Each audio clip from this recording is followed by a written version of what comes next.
Good afternoon. Today's lesson is lesson 26, and it is the division algorithm. The division algorithm. Now, if you remember from when we did the multiplication algorithm, the algorithm is just the steps you take to do a problem. So, in this case, we're going to be working with division, and it's the steps you take to do a division problem, the division algorithm. Now let's start by just making a list of the steps that you're going to take for the division algorithm.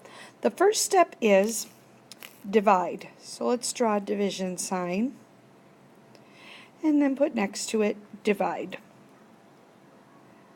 Now, with the division step of a division algorithm, you're going to do it in your head. You're going to ask yourself, how many times does it go into? So that one is an in your head step. Divide. The second one is multiply. Multiply. Then you're going to actually start doing some work. So divide, multiply, subtract,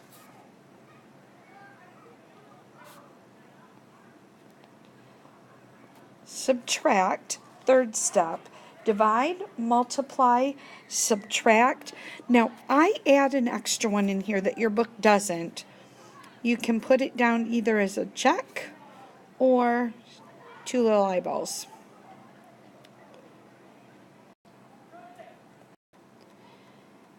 Now, to help you out, what I found it's easiest to do is go over to the side of your paper and just list down the algorithm. So, divide, multiply, subtract, check, bring down. Now, once we list them out that way, what that's going to do is help us not forget any of the steps. And then over here, let's go ahead and write our problem. We'll say 5 goes into 236. Okay, now the first step is divide.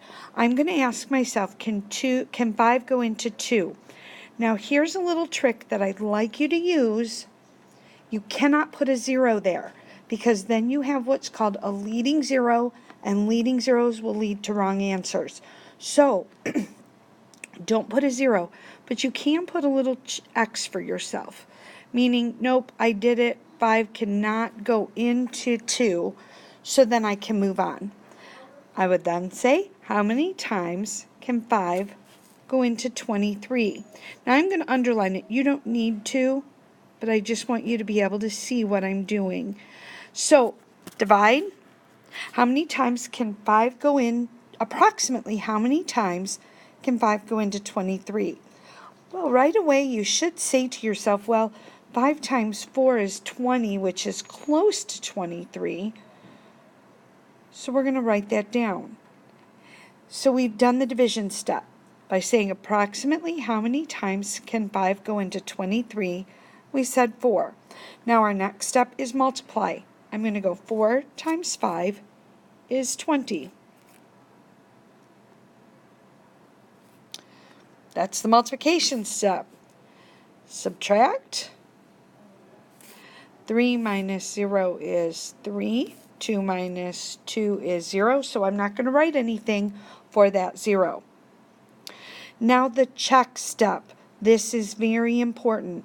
I have to ask myself, is the 3 smaller than the 5? Check. If it's bigger than the 5, you've done something wrong. So ask yourself, is the 3 smaller than the 5? Check it. If it is smaller, then you're going to bring down your 6, or bring down the next number. And then at this point, everything repeats again from the top. So you go back up to the beginning again, and you ask yourself, approximately how many times can 5 go into 36? That's the division step. 5 goes into 36. Well, 5 times 5 is 25. I think I can get closer. 5 times 6 is 30. Definitely a little bit closer. 5 times 7 is 35. So, 5 times 7, I'm now into the multiplication step. 7 times 5 is 35. Multiplication step. Subtraction. 6 minus 5 is 1. 3 minus 3 is 0, so I don't write anything. And is 1 smaller than 5? That's my check step. Yes, it is. So then I would bring down, but I have nothing to bring down. So I write my leftover as a remainder. Remember, this number goes on the top, and this number goes on the bottom of the fraction that's your remainder. So again, divide, multiply, subtract, check to be sure it's smaller, bring down, and then repeat. And you repeat until you have no more numbers to bring down. That is the division algorithm in practice.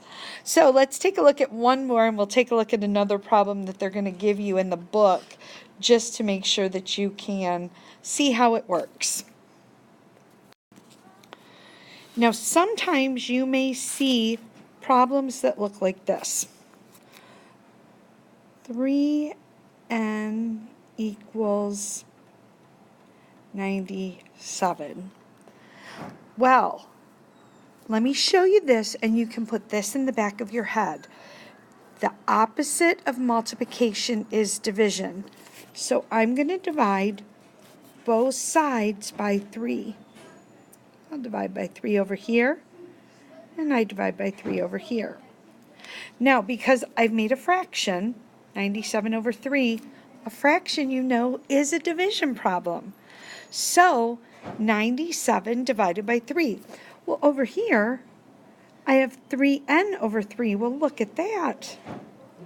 3 and 3 goes into 3 one time, so those will cancel each other. We have done this before, but now we have ended up with n equals 97 over 3.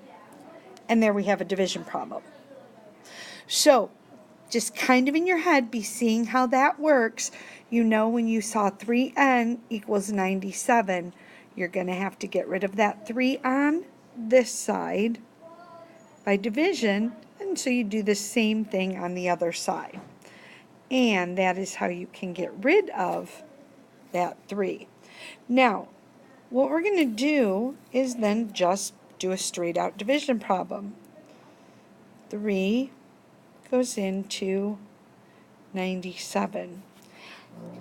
Again, just for my benefit, because I had to change pages, I'm going to go ahead and list my steps. Divide, multiply, subtract, check, bring down, and then repeat if I need to. So, divide. Approximately how many times can 3 go into 9? Well, 3 goes into 9 approximately 3 times. 3 times 3, now moving to my multiplication step. 3 times 3 is 9. Subtraction step, 9 minus 9 is 0.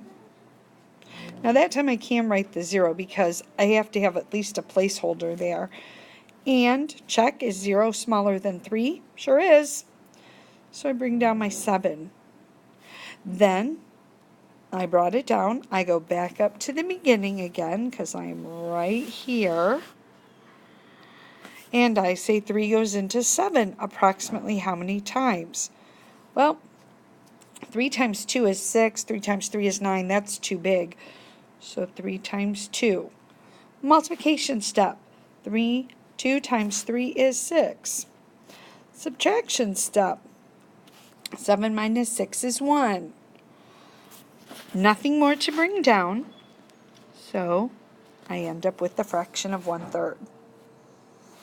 Hopefully you're getting that algorithm down. We're going to practice it a lot. Divide, multiply, subtract, check, bring down. So I hope that's making sense. You'll get a lot more practice with this tomorrow and in the coming weeks. But just make sure you have your division algorithm pretty much memorized. Divide, multiply, subtract, check, bring down. Have a good night. I'll see you tomorrow.